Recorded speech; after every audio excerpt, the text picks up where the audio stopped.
If the Big Bang Theory is true, then I would like to know what exploded and where did it come from and where did the energy come from and where did the space come from for the matter to expand into, and where did the organization come from and where did the information come from. There's a whole host of questions that are a whole lot harder for you to answer than in the beginning God.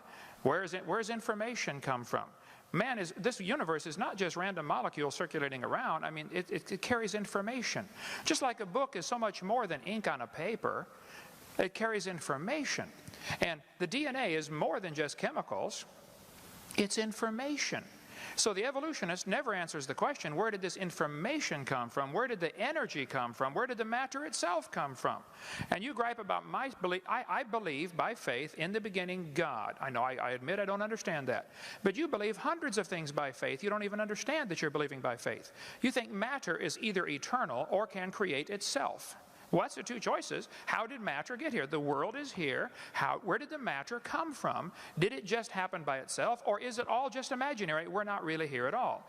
You're faced with the option of, we're not really here, this is all just our imagination, or it had a beginning, or matter is eternal, which is both of the second two options are in violation of the obvious laws of thermodynamics. Matter doesn't create itself. And everything degrades over time, so either it had a beginning or it didn't. If it had a beginning, then what was before the beginning? I mean, there's so many thousands of things you take by faith.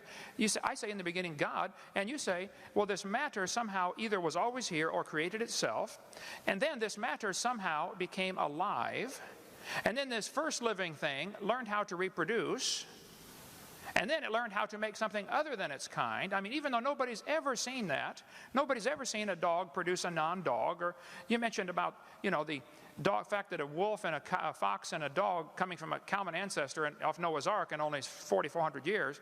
For heaven's sake, you believe they came from a rock. I mean, come on. I don't think my theory is that silly at all. So, if my answer to your question is still the same, I believe in the beginning God. I do take that by faith. Here's the major difference that I don't think you're going to understand. I admit mine is a religion. They do not admit theirs is a religion. They want you to think what they believe is science, and all of you should pay for their religion to be taught in this university. And that's the situation we have today, and that's unfortunate. There have always been situations where the majority taught something. I mean, in the Soviet Union 15 years ago, if you stood up and said, hey kids, I don't believe in communism, I think capitalism is a better system, you would be in Siberia if you survived.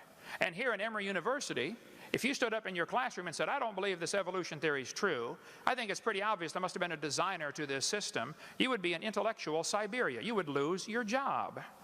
It has happened to hundreds of teachers, just simply for standing up and say, look, I think the evidence is here, folks. There must have been a designer. If I asked you to explain how computers came to be, but you cannot use man as your answer, I only want a purely naturalistic explanation for the origin of computers. Purely naturalistic. The answer has to lie within the computer. How did these molecules get together? How did this data get together? How did these plastic molecules come together and the different silicon chips? How did it happen? Your answer has to lie in the computer. I've already eliminated the only obvious answer to the problem at the beginning by my definition. They're trying to eliminate the only logical answer to the question by their definition of science. They want to define science as things that we can observe and test and demonstrate in the natural world. Okay, well then that eliminates both evolution and creation. Both are unobserved. We don't see anything change. We don't see anything created from nothing. Here's the problem. Both creation and evolution are religious. I admit mine's a religion. They don't admit theirs is a religion. And all of us are paying for their religion to be taught in the school system. And I, for one, resent that. So my answer is still the same. God did it.